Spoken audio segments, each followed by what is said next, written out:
first fifth-generation air superiority fighter of the U.S. Air Force has recently reached the important milestone, more than 25 years after its introduction in service. Lockheed Martin has just announced that the F-22A Raptor has recently reached the 500,000 flight hours milestone. More than 25 years after its introduction in service, the F-22 is still considered the most advanced air superiority fighter ever built, and it's being tooled up to keep that role for the years to come. As we celebrate 500,000 flight hours, we look ahead to the continued evolution of not only the F-22 but air combat in its entirety, said Lockheed Martin. The ongoing modernization efforts and strategic upgrades being made to the F-22 today will further enhance its capabilities, while also enabling the next generation of air dominance.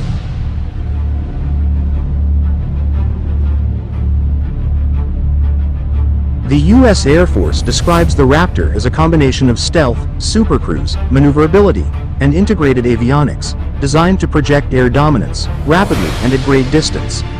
Initially introduced as an air superiority-only asset, the F-22 later started performing both air-to-air and air-to-ground missions. In the last few years, the service started seeking approval from the Congress to begin retiring the oldest airframes, freeing up resources for the remainder of the fleet. The decision was expected to cause the divestment of all but 3 Block 20 aircraft, reducing the overall F-22 fleet from 186 to 153 aircraft. Among the reasons behind this plan, the service listed the high costs that would be required to upgrade these 33 aircraft to an operational status, currently used for training, as the Block 20 has only basic air-to-ground capabilities, compared to more recent blocks. The retirement plan was already blocked by the FY23 National Defense Authorization Act, NDAA, and the FY25 NDAA aims to continue on the same path.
The upgrades and the future of the F-22 Raptor. Some of the upgrades expected for the F-22 Raptor were unveiled in the fiscal year 23 budget request documentation and in an official artwork shared by General Mark Kelly, then Commander of Air Combat Command. In the artwork we can see 3 Raptors loaded with new stealthy external fuel tanks, 2 underwing faceted pods and a new unknown air-to-air missile. But there are even more novelties in the documents, which unveils a previously undisclosed relationship between the F-22 and the development of the Next Generation Air Dominance, NGAD. The 2 pods installed under the outer underwing hardpoints have already been spotted during flight testing on an F-22 at the Air Force's Plant 42 facility in Palmdale, California, in February 2022. The latest budget documents mention an infrared search and track (IRST) sensor being developed for the F-22, which could be the sensor housed inside the 2 pods, although they could host also other capabilities in addition to the IRST.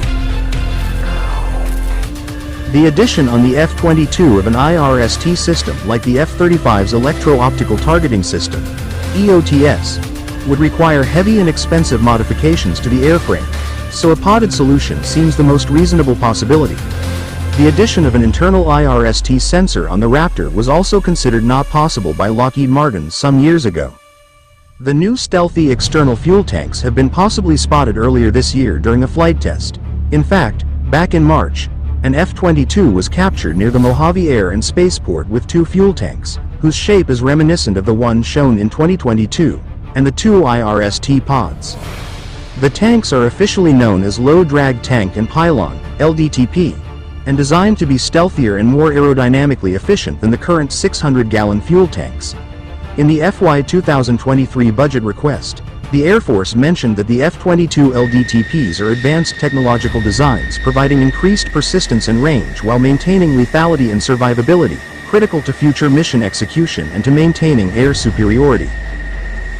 The low-drag tanks are intended to reduce drag, facilitate supersonic flight with external tanks and extend the range of the F-22. The pylons are equipped with smart rack pneumatic technology to accurately control ejection performance and smooth wind-swept surface for minimum drag without stall.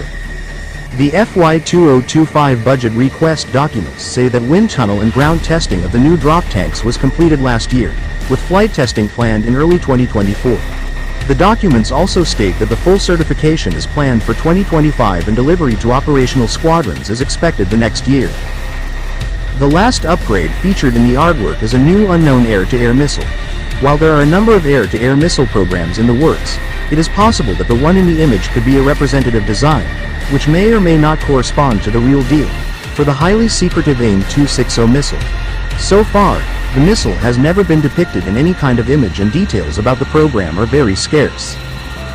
The development of the AIM-260, also called Joint Advanced Tactical Missile, was first unveiled in 2019 and has been in the works at least since 2017. The goal of the new long-range air-to-air missile is to replace the AIM-120 AMRAAM, Advanced Medium-Range Air-to-Air Missile, and counter the threat posed by the Chinese Place-15 missile, while avoiding any foreign threats being able to outrange the AIM-120. Among the few known technical details, the new missile will be compatible with the AMRAAM's dimensions, but obviously with greater range, and is planned to be carried in the F-22 weapons bay and on the F-A-18 at first, with the F-35 to follow. Flight tests are already in progress and the missile is expected to be fielded by next year. Because of these reasons, it would be reasonable to suppose that the one shown in the image could be at least a hint of the AIM-260. Other upgrades mentioned in the budget request are a Mode 5 Identification Friend or FOE, IFF, Link 16 and Multifunction Information Distribution System Joint Tactical Radio System, MIDS JTRS, a new operational fight program, Advanced Radar Electronic Protection, Embedded GPS, Inertial Navigation System, INS, Modernization, EGI-M, Open System Architecture, OSA, New Encrypted Radios. Last year, the Raptor was also involved in the tests of the next-generation fixed-wing helmet, NGFWH, the Air Force's new helmet design for fixed-wing pilots. The NGFWH aims to provide pilots a more comfortable, stable, and balanced platform to accommodate helmet-mounted devices usage without imposing neck strain and discomfort to the user. The testing, the second round of developmental tests with the lift-manufactured helmet since it was awarded the contract in 2022, involved approximately 5 F-22A Raptor pilots from the 301st Fighter Squadron at Eglin Air Force Base. Another round of testing will be performed once the Raptor complete their move from Eglin to Joint Base Langley-Eustis, Virginia. The shape and size of the NGFWH allow for more mobility and visibility, as well as more comfort in the cockpit. It's not clear whether the size of the new helmet has been reduced enough to allow the helmet-mounted cueing system to be compatible with the F-22 canopy. Today, most of the combat aircraft, including today, use a helmet-mounted display. With an HMD, like the JHMCS, the F-35's HMD or the Eurofighter HMSS, information imagery, including aircraft's airspeed, altitude, weapons status, aiming etc., are projected on the visor, enabling the pilot to look out in any direction with all the required data always in his field of vision. For instance, the HMD enables the pilot to engage a target with a missile by simply looking at it. Despite various integration efforts in the past, the F-22 is not equipped yet with a helmet that provides the essential flight and weapon aiming information through line-of-sight imagery. The shape of the Raptor's canopy, optimized to preserve low observability, doesn't allow enough range of motion and minimum visibility to a pilot wearing the JHMCS or the Scorpion Hob IT. While the Air Force seems focused on retiring the oldest Raptors, saying their upgrades would be too expensive, is working hard to upgrade the remaining ones to be equipped with cutting-edge capabilities and be relevant in any scenario they could fly into until they are replaced by the NGAD.